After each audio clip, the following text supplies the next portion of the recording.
the other side of it, where you only have to move 1 hour and then you lose the hour of sleep. It's also, did you know this? National Bison Day. You act shocked. Bison's a good animal. That's what I was in high school, you know. We call it buffalo. You know, I'm a buffalo born. Okay, you don't want that. Right? But this is a trifecta morning, you know. There's also a potluck today. Yeah. And so, because there is a potluck today, we're going to move the sermon discussion group up here to the auditorium so that, you know, you're not distracted by all the cooking food downstairs. So we'll meet up here, and things will happen down there, and then we'll all come together and eat afterwards. So you're all invited to that. But before we get to a potluck, I wonder if we'll have any bison. No, I need to stay on track, Jonathan. Stay on track, right? We're on the mountains are calling. I don't know. Do you ever wake up in the morning feeling so full of faith that you think you can take on the world, and then about noon everything falls apart, and you're ready to leave the world behind and go escape somewhere? Has that kind of ever? If that's happened to you, you can really relate to Elijah in 1 Kings 19. Because the Elijah in 1 Kings 19 is not really the Elijah I typically or initially think about. The Elijah that I think about is full of prophetic courage. The Elijah I think about is the guy who speaks truth to power. The Elijah I typically think about is the one who trusts God even when the laws of physics are stacked against him. Let's just douse that sacrifice with a whole bunch of water, right? And we'll still get fire to quench it. You know, burn everything up. But the Elijah of 1 Kings 19 isn't very brave and isn't very prophetic. What a difference a mountain makes. Carmel, Elijah's the epitome of courageous faith. And on Horeb, Elijah's on the run. He needs to be recommissioned. He's a different Elijah. And that's the Elijah we're going to look at this morning. In the first 8 verses, we've got kind of Elijah complaining. We start with Ahab coming and reporting to Jezebel the events of 1 Kings 18. That probably tells you something right away, that the king is reporting to the queen. Just say it. Okay? I think that tells you something right there. Okay? I know he's the one who was there, but I think it says probably more than that. But he kind of gives her a matter-of-fact report in those first 2 verses about what happened on Mount Carmel. And Jezebel, it doesn't go over too well with her. She doesn't want to brook any rivals. She says, I'm going to get you, Elijah. Sends a messenger to tell him, you're going to be gone by tomorrow at this time, you know?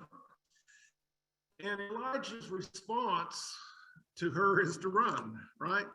He was afraid. He arose and ran for his life and came to Beersheba, which belongs to Judah, and left his servant there. And Elijah's no longer looking at God. He's looking at circumstances. And he flees to Beersheba. Now, if you're looking at this map, hopefully, I don't know if you can read all the stuff. If you follow, you can see over there, as you look at it, top left-hand corner, you got the Mediterranean Sea. You see where the coastline sticks out a little bit. That's Mount Carmel. When they're done with Mount Carmel, they go over, if you go to the right, east, right, to Jezreel. That's where 1 Kings 18 leaves him. And then if you just go down, almost due south from there, almost to the bottom of the screen, you're at Beersheba. He gets the news at Jezreel, and he goes to Beersheba. about 120 miles south. He leaves Jezebel's territory of North Israel and goes to about the farthest place south in South Judah. That's where he goes to. And when he gets down there, he doesn't stop. In verse 4, he himself went a day's journey into the wilderness and came and sat down under a broom tree. And he asked that he might die, saying, "It's enough. Now, O Lord, take my life, for I'm no better than my fathers." And so he went to Beersheba, and now he goes farther south. He is now moving out of the promised land. Okay? He's out in the wilderness. We need to hear that. You know, wilderness kind of significant biblically if we've started Genesis and we've gotten to 1 Kings. Okay? And he goes and he sits down under a broom tree. That's kind of an ugly tree. But the significance of that, they can grow to about 12 feet tall, is you can get a little bit of shade. You can get a little bit of shade there. And that's important, right? But the important thing in this text is his prayer. It's enough. Take my life. You know, you can say a lot of things about Elijah, but one of the things you need to say is, man, his prayers were always from his heart, weren't they? They were always from his heart. Now, he's usually noted for great prayers, right? He prays and the skies stop, right? Drought comes. He prays and a dead boy rises. He prays and fire comes down from heaven. He prays and there's the rain that returns. But that's not this prayer, is it? That's not this prayer. And I think what's driving this prayer is Elijah believes he's failed.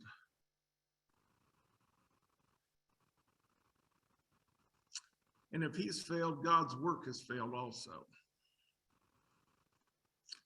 I can imagine him thinking that the victory on Carmel would lead to this great spiritual revival in North Israel. And what it led to was the queen saying, "You're dying tomorrow." That's not exactly what you'd expect after a great victory on Carmel. And so he goes and he runs and he gets to the wilderness and he prays for death. And so instead of a revival, what happened was evil strongly pushed back. Evil's got a way of doing that, doesn't it? You might think you get out there and you're victorious, but somehow, you know, evil hasn't been totally squashed, and it won't be until the Lord comes again. And so, you know what evil does? It pushes back. And Elijah goes to the wilderness and prays for death. In verse 5, God sends an angel, right? He lay down, slept under a broom tree, and behold, an angel touched him and said to him, "Arise and eat." And he looked, and behold, there had his head a cake baked on hot stones and a jar of water. And he ate and he drank and he lay down again. Elijah prays, "Take me." And this is God's response to his prayer, isn't it? He receives grace. He receives grace by not having thank God for some unanswered prayers, amen. Sometimes we don't pray so hot. Sometimes we pray stupid, right? And thank God for unanswered prayers when we pray stupid, you know? And even though he prays stupid, God continues to love Elijah and is patient with him. And he takes care of Elijah by letting him sleep and providing him food and drink. But he's not done. Verse 7, we've got another angelic visit. Angel of the Lord came again a second time and touched him and said, "Arise and eat, for the journey is too great for you." And so here now comes the angel and says, get going. We know we're getting you ready. Getting you ready to go to Horeb and meet God, right? And so in verse 8, you've got this journey to Horeb. He arose, ate, drank, went in the strength of that food 40 days and 40 nights. And if we haven't identified with wilderness yet, we should right there, right? And 40 days and 40 nights to Horeb, the Mount of God. And so I think he's identifying with Israel's wilderness wanderings, identifying with Israel's unfaithfulness during that time, but also identifying with God's faithfulness during that time. So he's been complaining, just let me die. But he gets to Horeb, and now it's going to be time for conviction, right? He goes down to Horeb. And Horeb's Sinai, the Mount of Covenant, the Mount of Revelation, the Mount of Empowerment, the Mount where Moses saw God. And Elijah gets there, and it's time for conviction. Elijah comes, this text says, to the cave. There he came, and I think all of the ones that I looked at, all of our English versions have, he came to a cave. Notice I changed that because the Hebrew text has a definite article right there. He came to the cave and lodged in it. So this isn't just any old cave he came to. He came to the cave, right? It's a definite cave on the holy mountain, not just simply a cave.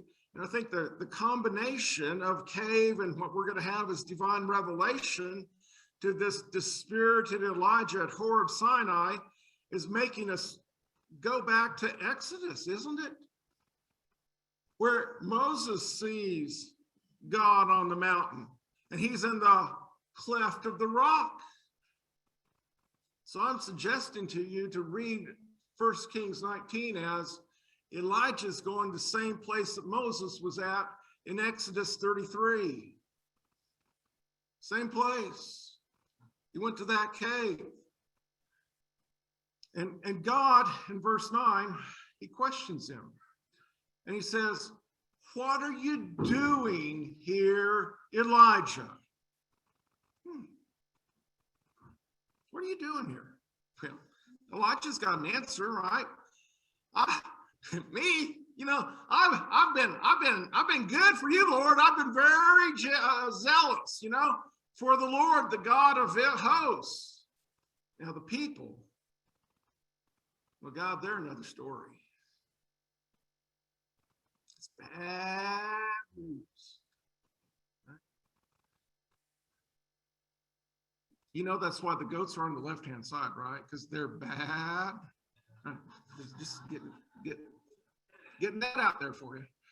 All right, this is bad news. The people, they've broken covenant.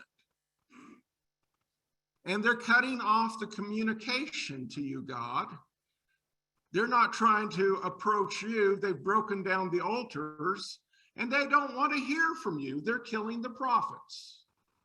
And so they're cutting off communication, relationship, and they're just content to break covenant, right? And so he comes to, Horeb to tell God how desolate, fallen, and hopeless the situation is. The people have abandoned the covenant, and Israel's heart and Israel's life are closed to God, and they're refusing to approach God or let God approach them, right? That's what he said. That's why I'm here, because that's the question, isn't it? Elijah, why are you here? Well, I'm good, but Israel's bad, right? That's what he says. Okay? The response of God is, you first have a little instruction in verse 11, go out and stand on the mountain before the Lord. And then you have this manifestation. Behold, the Lord passed by. And a great strong wind tore the mountains,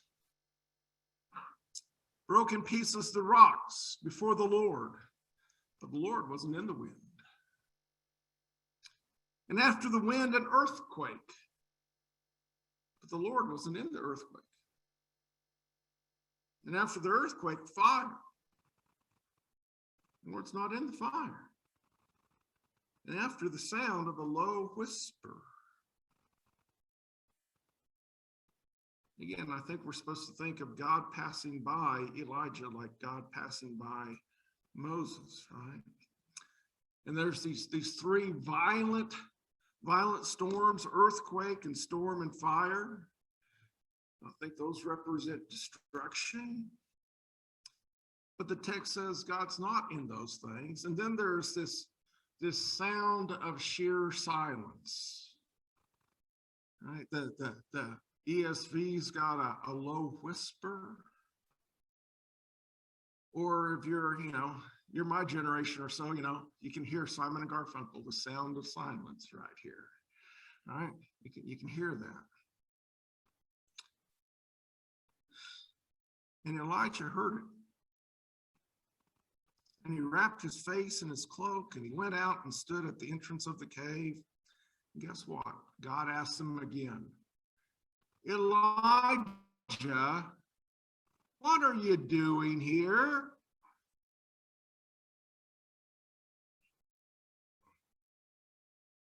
Now, I hope I would be smart enough at this point to say, if I'm getting that question asked by God a second time, I probably didn't give the right answer the first time. I would hope, but Elijah doesn't do that, right? But God's asking him this question the second time because he did not have the correct answer. It's kind of like the parent asking the child, isn't it? Did you do this? Or what are you doing? Or, you know all those things. And the child gives you one answer. And what does the parent do? Because you know you didn't get the right answer back. You ask it again. Right? God's the parent. Elijah's the child in this one. What are you doing here, Elijah?